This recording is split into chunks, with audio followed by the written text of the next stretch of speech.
Bienvenue dans cette formation IAS dédiée au timesheet, aux feuilles de temps.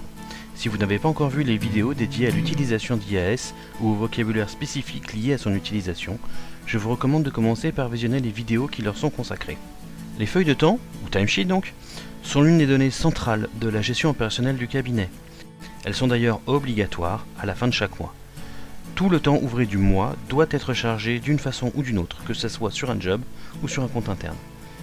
Elles permettront de calculer le taux de charge des professionnels prestants, mais aussi et surtout les temps imputés à chaque job. Une timesheet contient donc 4 informations essentielles. Qui, de toute évidence, il s'agit de vous-même. Vous êtes responsable de la saisie de vos timesheets. Sur quoi? Le temps chargé peut se répartir entre les jobs et les comptes internes. Notez que même les jours de congé ou de maladie doivent être chargés sur les codes correspondants. Quand? Dans IAS, l'activité est suivie par semaine. Une feuille de temps sera donc toujours associée à une semaine. Combien? Évidemment, la feuille de temps mentionne combien de jours ont été travaillés. Voyons maintenant comment faire cette saisie en pratique.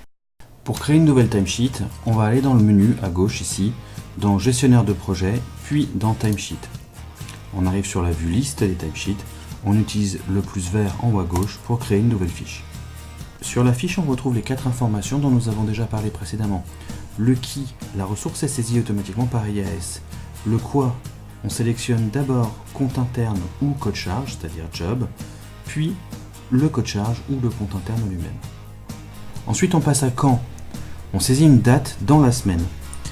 Dans IAS, la saisie des temps se fait par semaine, donc tous les jours semblent se valoir. Ceci dit, il est toujours meilleur de saisir une date que l'on a effectivement passée sur cette activité. Ensuite, combien. La charge est exprimée en huitièmes de jour, donc une semaine travaillée complète correspond à 40 huitièmes de jour. Premier cas particulier, les congés payés.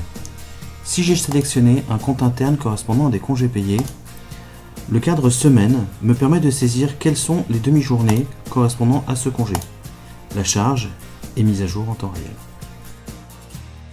Deuxième cas particulier, il arrive parfois qu'une semaine soit à cheval sur 2 mois, comme c'est le cas ici. Dans ce cas, IAS crée 2 semaines distinctes. Il sera nécessaire de créer 2 timesheets, une pour les jours correspondant au premier mois, donc ici 2 jours, et une pour les jours correspondant au deuxième mois, ici 3 jours.